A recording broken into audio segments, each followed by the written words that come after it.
કૃષિ અને પશુપાલન આધારિત બનાસકાંઠા જિલ્લામાં અરવલ્લી ગ્રીન વોલ ઊભી કરવાના અભિયાનની શરૂઆત થઈ અને આ અભિયાનમાં ખુદ બનાસ ડેરીના ચેરમેન અને વિધાનસભાના અધ્યક્ષ શંકરભાઈ ચૌધરી સક્રિય રીતે જોડાયા। બનાસકાંઠા જિલ્લાના જંગલ વિસ્તારમાં અંદાજે 1 કરોડથી વધુ સીડબોલનું વાવેતર કરવાનું લક્ષ્યાંક છે। આ ઉમદા કાર્ય માટે માટી અને છાણ મિશ્રિત સીડબોલ બનાવવાની જવાબદારી બનાસ ડેરી સાથે જોડાયેલી મહિલા સભાસદોએ ઉપાડી હતી। આ અભિયાન અંગે શંકરભાઈ ચૌધરીએ વિગતવાર રોડમેપ રજૂ કરી पर्यावरण प्रत्येनी पोतानी प्रतिबद्धता दर्शावी। आ साथे जंगल विस्तारमां सीडबोलनुं वावेतर पण कर्युं हतुं।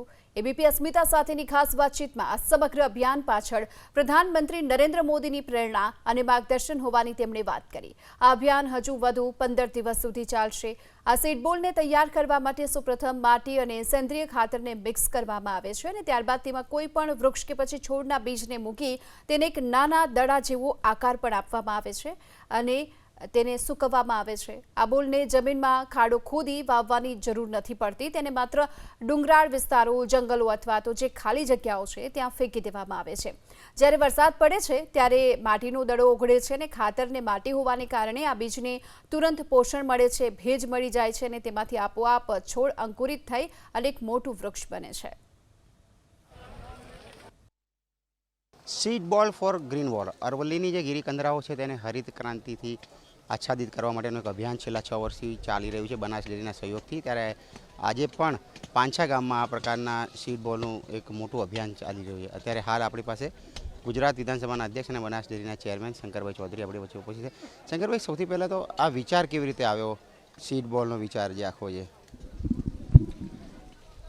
अमे छेल्ला 10 वर्षथी दर वर्षे 1 करोड़ झाड़ वावવાનું एक अभियान लीधुं हतुं। मोदी साहेबे आह्वान कर्युं हतुं કે આ સરહદી વિસ્તાર એ હરિયાળો થાય અને અમને પણ ધ્યાનમાં આવ્યું કે વરસાદ જો વધારે અહીંયા જોતો હોય તો અમારે વૃક્ષો વધારે વાવવા પડશે, પરંતુ અમારી પાસે 1 કરોડ વૃક્ષો વાવવા હોય તો દર વર્ષે એટલા પ્રમાણમાં અમારી પાસે નર્સરીમાં છોડ અવેલેબલ નહોતા, એટલે અમે બહારથી બીજા રાજ્યોમાંથી પણ લાવવાનો પ્રયત્ન કર્યો। એ કામ અમારું ચાલુ જ છે, પરંતુ લાગ્યું કે મલ્ટિપલ કરવું હોય તો શું કરવું હોય, તો અહીં અમારી ટીમે માટી, છાણ, એનો એક ગોળો બનાવ્યો, એને એક હોલ બનાવીને એમાં સૂકવવા દીધો, પછી એમાં બીજ મૂક્યું, બીજને પેક કર્યું અને પછી એને યોગ્ય માત્રામાં સુકાઈ ગયા પછી ભેજ આપ્યો। તો એ ભેજ આપવાનું કામ અમે કર્યું, કોઈને મહિના પછી, કોઈને 2 મહિના પછી, કોઈને 6 મહિના પછી। તો એ પ્રમાણે બધાનું જર્મિનેટ થયું, બધું ઉગી શક્યા। એટલે જ્યારે સૂકો જે છે એક બીજનું સ્વરૂપ લઈ લે છે અને એને જ્યારે પણ ભેજ મળે ત્યારે ફરી પાછું જેમ નર્સરીમાંથી છોડ તૈયાર થાય એ જ પ્રમાણે એમાંથી છોડ ઉગી શકે છે। આ બિલકુલ સહેલું અને માસ સ્કેલ ઉપર કરી શકાય એવું આ કામ હતું। એટલે આ કામને અમે બનાસ ડેરીએ નીચે અમારા બહેનો છે જે ખાસ કરીને દૂધ ઉત્પાદક મહિલાઓ છે એ બધાને આ વિનંતી કરી, તો ગામે ગામ માટી અને છાણના સીડબોલ બનાવવાનું કામ અમારી માતા બહેનોએ કર્યું। વનસ્પતિના અલગ અલગ બીજ પસંદ કરી અને પહોંચાડવાનું કામ ડેરી દ્વારા થયું। ફરી એ સીડબોલ તૈયાર થઈ ગયા તો એને કલેક્ટ કરીને અલગ અલગ પર્વતોની નીચે પહોંચાડવાનું કર્યું ને હવે આ એક અભિયાન ચાલશે 15 દિવસ મહિના સુધી સતત ચાલશે અને એ કામને અલગ અલગ સંસ્થાઓ, સ્કૂલો, કોલેજો, લોકો, ફોરેસ્ટ ડિપાર્ટમેન્ટ, ડેરીની ટીમ આ બધા ભેગા મળીને અલગ અલગ ટેકરીઓ ઉપર જઈને આને પહોંચાડીએ છીએ। તો શરૂઆતના તબક્કે અમારે જેસોરના પર્વત ઉપર અમે કામ કર્યું, તો અમે 2-3 વર્ષની અંદર તો એ ઝાડ ખૂબ સરસ મજાના થઈ ગયા અને ત્યાં એકદમ ગ્રીનરી થઈ ગઈ। એ પછીના 2 વર્ષમાં અમે ગબ્બરની આજુબાજુમાં પ્રયોગ કર્યા તો ત્યાં પણ એકદમ હરિયાળું થયું। તો સતત આ 6થા વર્ષે અલગ અલગ ટેકરીઓ અમે લઈ અને ત્યાં આગળ પહોંચી અને આ કામને આગળ વધારી રહ્યા છીએ। આ બિલકુલ લો કોસ્ટ છે, બહુ ઓછા ખર્ચમાં અને જનસમૂહ વધારે જોડાય તો આ કામને ખૂબ સારું પરિણામ મળી શકે। એટલે બસ આવી એક યાત્રા શરૂ થઈ। આની શરૂઆત થઈ હતી, મોદી સાહેબે એક વખત વાત કરી હતી ગ્રીન અરવલ્લીની અને બસ ત્યાંથી અમે બધાએ આ અભિયાનને ઉપાડી લીધું। એમણે કહ્યું હતું કે આ એક સમય એવો હતો કે અંબાજી અમે આવતા નાનપણમાં મોદી સાહેબે કહ્યું ત્યારે અહીં હરિયાળી હતી, ફરી એને હરિયાળી કરવી જોઈએ। બસ અમે આ કામને બધા બનાસવાસીઓએ ઉપાડી લીધું છે અને નાગરિક તરીકે આ કામને આગળ વધારી રહ્યા છે। ખાસ આધુનિક ટેકનોલોજીનો પણ ઉપયોગ કરવામાં આવી રહ્યો છે। અમે જોયું કે ડ્રોનથી પણ સીડ્સનું રોપણ કરવામાં આવી રહ્યું છે।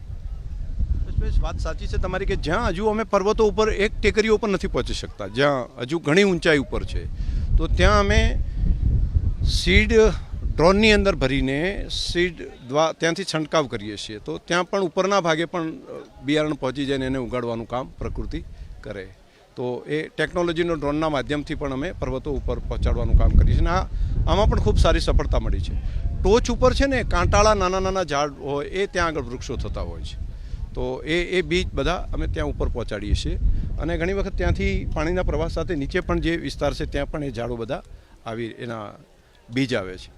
વર્ષોથી વરસાદ ઓછો પડ્યો, પાણીમાં પ્રવાહમાં વહી ગયા એટલે સીડ્સ નીકળી ગયા ઘણા બધા, તો અત્યારે આ સીડ્સ અહીંયા પહોંચાડવા એ પણ એવું જ એક કામ છે. ખાસ આ 6 વર્ષની સફળતાને કઈ રીતે જોઈ રહ્યા છો? જે રીતે આપણે વાત કરી કે જયસોરમાં પણ અભિયાન હાથ ધરાવ્યું હતું, આ 6 વર્ષની સફળતા અને હવે આગામી આયોજન આ અભિયાનને વધારે વ્યાપક બનાવવા માટેનું આયોજન શું? મારે એબીપીના માધ્યમથી તમામ પ્રજાજનોને મારે કહેવું છે કે શરૂઆત કરી અમે બહુ ઓછા લોકો ચાલ્યા હતા, એકલો જાને રે, તો એકલા નીકળ્યા હતા. હવે તો તમે જુઓ ને આખી ટીમ લાગી છે. અત્યારે હજારોની સંખ્યામાં લોકોએ પોતાનું આ અભિયાન પોતાનું બનાવી દીધું છે. એટલે અમારાથી પણ આગળ પ્રજાજનો છે એમ, એટલે આ પ્રજાનું અભિયાન બની ગયું છે. દરેક સંસ્થાઓ, અલગ અલગ ટીમો, ગામો, સ્કૂલ, કોલેજો, સહકારી આગેવાનો, રાજકીય આગેવાનો બધા લોકો જોડાયા છે. પાર્ટી પોલિટિક્સથી ઉપર ઉઠીને પણ બધાએ આ આપણું કર્તવ્ય છે અને આ વિસ્તારને હરિયાળો કરવો એ આપણા બધાનું ફરજ છે. અહીંયા હરિયાળી હશે તો વરસાદ આવશે. અહીંથી વહી જતા વાદળો એને અહીંયા રોકવા જોઈએ અને રોકાવાનું કામ વૃક્ષો દ્વારા થઈ શકશે, તો જ ફરી પાછી આ ઉત્તર ગુજરાતની ધરતીને ફરી પાછું પાણી પહોંચી શકશે. તો અરવલ્લીની ગિરિમાળાઓ છે એને હરિયાળી કરીએ તો અમદાવાદની અંદર પણ પાણી સાબરમતીમાં પહોંચશે, તો સરસ્વતીમાં પણ પહોંચશે, તો બનાસમાં પણ પહોંચશે, અને તો જ ફરી પાછું ધરતીના પેટાળમાં ઊંડા જે ઉતરી ગયા છે એ જળ ફરી પાછું ઉપર આવશે. તો આપણે આ લાંબુ કામ છે પણ કોઈએ તો કરવું જોઈએ ને, તો અમે બધાએ ઉપાડી લીધું છે ને કામ કરીએ છીએ. આશા રાખીએ કે આ વધુ ને વધુ સફળતા આ અભિયાનને મળે. આભાર આપની અમારી સાથે વાત કરવા બદલ. તો આ આખી જેમ અંબાજી માતાને ચુંદડી ચડાવવાનો એક મહિમા છે, પરંપરા છે, તેમ અરવલ્લી જે ગિરિકંદરા છે એ ધરતી માતાને લીલી ઓઢણી, લીલી ચુંદડી ચડાવવાનું એક આ મહાઅભિયાન હાથ ધરવામાં આવ્યું છે. છેલ્લા 6 વર્ષથી આ અભિયાન ચાલી રહ્યું છે અને આગામી દિવસોમાં પણ અભિયાનને વ્યાપક વેગ અપાશે. કેમેરામેન પ્રદીપ કુમાર સિંહ સાથે કલ્પેશ રાવલ, એબીપી અસ્મિતા, પાંચા, બનાસકાંઠા.